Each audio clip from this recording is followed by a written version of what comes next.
See,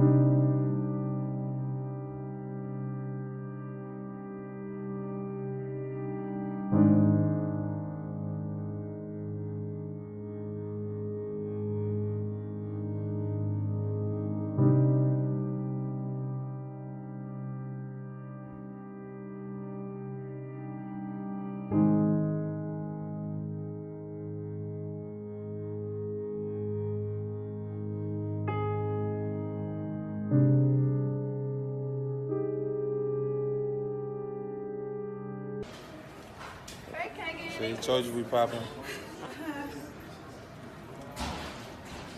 It's always something.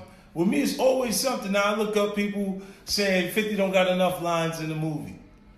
You make me feel like Tyrese. What more do you want from me? Twist to the plot that are not within, the traditional heist film. It got a, look, I read the script for the first time 6 years ago. 6 years ago. 6 years ago. Wow. And then it finally got made. Gerard is a part of it actually being made because he produced the film with Tucker Tooley. And they got it together finally. Mark Canton? Mark Canton, yeah. Yeah, listen, it's a great script. It's a really smart, fun heist movie. Right. But you follow these two different tribes. You have your criminals who are super smart and have a really kind of fascinating familial code. And then you also follow the good guys, the cops, who ain't so good when you really get into how they live their lives, So it's a real mixture, and you watch these two sides basically go towards this ultimate showdown. You know what's happening, and you see them become embroiled in each other's lives. And it's super cool, really authentic look at the criminal underworld in Los Angeles. And kind of, you watch it happen, you feel like it's gritty, and this really could unfold. Yeah, you get it, because the police, law enforcement ends up in a gray area where they become criminal to combat the criminal element. Right. And when you see, when people who wake up and go to sleep with criminal intentions, then it's tough. It's a tough job to combat that. Right. And he kind of Gerard's character gets super aggressive and so far immersed into the job that he starts doing all kind of shit. So I'm interested. I know a lot of fans are interested too. What y'all chemistry was like on set? Did it start off cool and then y'all started hate each other and get back cool again? Y'all started hating. How was it? You know what? It was, look, the whole time, it was cool to be there. You know what I'm saying? Because I'm a fan of his work, so you see different things. Like I keep seeing Leonidas. Don't bring me a bad fucking message. I will fuck up the messenger. You know what I'm saying? Don't play with me. So when you see that and those different things, law-abiding citizen, different roles that he played, particularly the aggressive, the tougher roles. Right. When him and those kind of characters, it resonates strong with me. He does a great Leonidas impersonation. he does that scene the way it should have been done. Let me hear it. Let me hear one line. I know what you're going to say. I'm just telling you, don't say what you're going to say.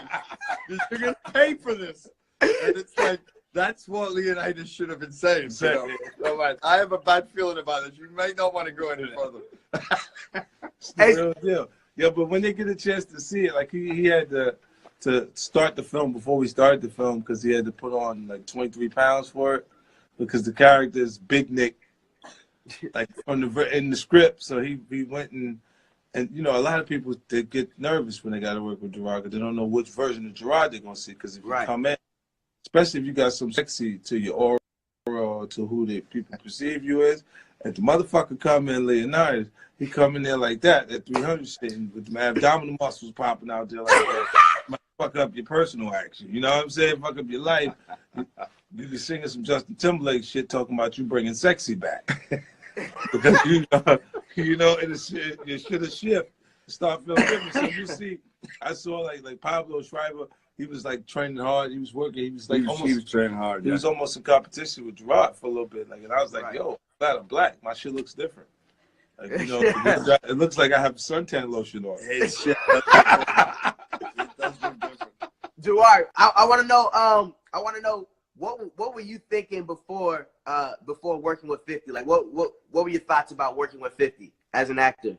Well, I was saying this yesterday that when I found out, I didn't know that 50 had read the script that long ago. He read it like 6 years ago because he was friends with the producers. And I just remember the day that Christian, this is just like a year and a half ago, said, by the way, 50 Cent really wants to play Ensign. And I'm like, are you fucking kidding me? 50 wants to play Ensign? It's great moments. One of the things I love about acting is movies that you've been with, stories that you've been with, characters that you've imagined, and then suddenly you hear about somebody that you love. And I love this guy. I mean, I love him as an artist, but as an actor as well. And to think that he wanted to do this movie, and at first I thought, this is just Christian, because sometimes Christian gets overexcited. Right. Yeah, there's no way. I'll probably find out 50's never read the script in his movie. Like, no, dude, he wants to do it badly. So it was great. It was great to hear that, and then to hear O'Shea, Jackson wanting to get involved, and Pablo, and suddenly you're sitting there with a great cast. That's the fun of this journey, you know. Yo, O'Shea, we had to do training for 2 weeks before we actually started the movie, and it was like what? We trained like the military training, so like a boot camp. Yeah, so we could actually, use the weapons the right way on set. Oh wow. Because he had no idea how to use a weapon. Yeah. They had to using handguns. They got machine guns in this shit. So I'm like, yeah, show me what to do. You know what I'm saying? They got the saw, all that shit. Like, you fired a gun before in your life. Probably you haven't fired a gun that has a belt full of bullets that goes in a box. Okay. Oh, y'all was on that. Real military shit supposed to be hanging up the side of a chopper. Type of thing, you know what I'm saying? Y'all was on that Arnold Schwarzenegger. Different level. Yeah. Please show me how to use this before I fuck around and hurt myself. You know what I'm saying? Like, but with Shay, there was a point where he was like, "Yo," because we was working, like they had us out there early, running around, and they were doing tactical training for law enforcement and stuff like that while we was doing military stuff, and shit, it had started getting cold. Did y'all do both? Did y'all do both training, like switch it up? Like you do military, you do tactical? No. Separate trainers, you know, teaching us slightly different ways of how the police go into combat and how soldiers, because these guys are ex-military, how they go into combat, you know. So that was a big thing, again, was the authenticity of watching these guys going in the gun battle and how they back each other up, the moves they make, the signs they make, and really seeing the difference. Wow. And it was like, yo, like there was one point where O'Shea was like, I'm the driver. Like, I'm not gonna do this. It's not in the movie, it's not in the script, bro. I still gotta do this. He was trying to get out of the physical training shit. O'Shea has a UFC belt from his buddy, and he loves to put it on and run around like he's a UFC champion. But he's the kind of like UFC champion doesn't actually want to do any of the work. None of the physical training shit. He's supposed to be the UFC champion. Like he didn't. UFC champion. But by the way, he had a point. It's like in the movie, he doesn't know how to fire a gun. It's not his thing. Yeah, he's like, why you teach me this shit? Like, why do I have to learn this now? Right. It'll be movies in the future that they'll benefit from that portion of the training, you know? In the future, he'll go, I don't need to do it. I did it before. I did it. Why y'all trying to teach me this shit? That's so dope, man. So it comes out January 19th. I'm going to actually see y'all when y'all come to LA, and we're going to film something. I'm going to act with y'all toe to toe. We about to get in this acting scene. He said he's ready. He said he's ready. Just as long as you don't get back on that piano, you come up and act with us anytime. I'll leave the piano at home. I'll leave the piano right here, and I'll bring the acting skills with me. No, dude, that was good, man. I like the choices you were making. Yeah. I feel like you classically trained a little bit. Yeah. I hope there ain't no button or no shit over there that's playing for you. Hey, ain't no button. Come on now. It's your boy. I'm out. I'm really out here.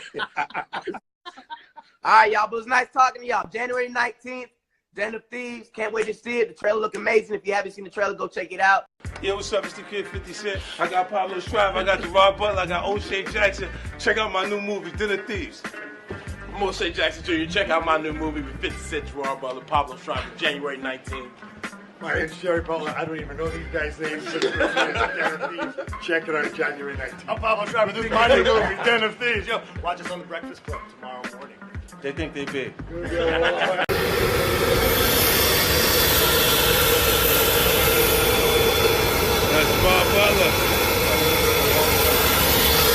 man Pablo Schreiber. Oh, hello. On a private jet, on tour, while we actually promote Dinner Thieves.